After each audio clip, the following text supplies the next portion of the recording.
The Thousand Holes of Homer Simpson. I don't go to yard sales much anymore after the incident. It was a sleepy Saturday in some half-forgotten suburb, the kind of place where the grass grows sideways and every mailbox looks like it could contain a human tooth. I was flipping through a milk crate of VHS tapes under a moldy tarp when I found it. A black spine, no title, just a yellow post-it note that read, "Do not watch holes." Naturally, I bought it for 25 cents. I went home, popped the tape into my old Zenith VCR, and the static was wrong. It wasn't TV static, it was wet, like the sound of chewing paper towels. Then the episode began.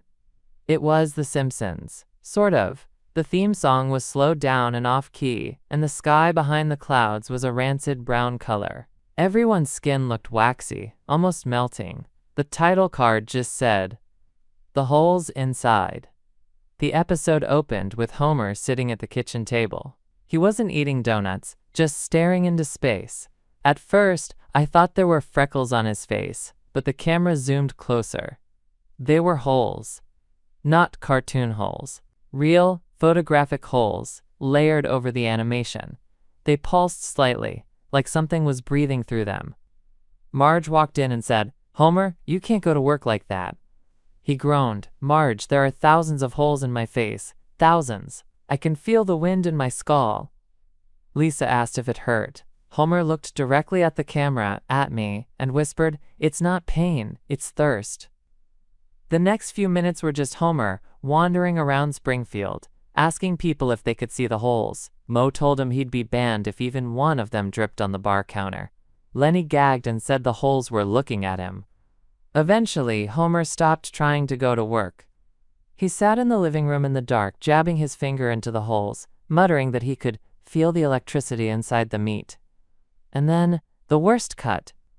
A hard jump to Mr. Burns in his office, hunched over an ancient beige computer. The old AOL login screen loaded.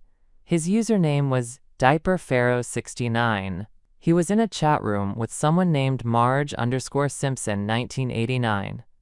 Their conversation was entirely about absorbency metrics and vintage elastic waistband preservation. Burns typed, "We must meet at the laundromat. I will bring the talc." The camera lingered on his liver-spotted hands, hitting send. The rest of the episode dissolved into flashing frames of Homer's holes expanding, the sound of flies buzzing, and someone off-screen quietly sobbing.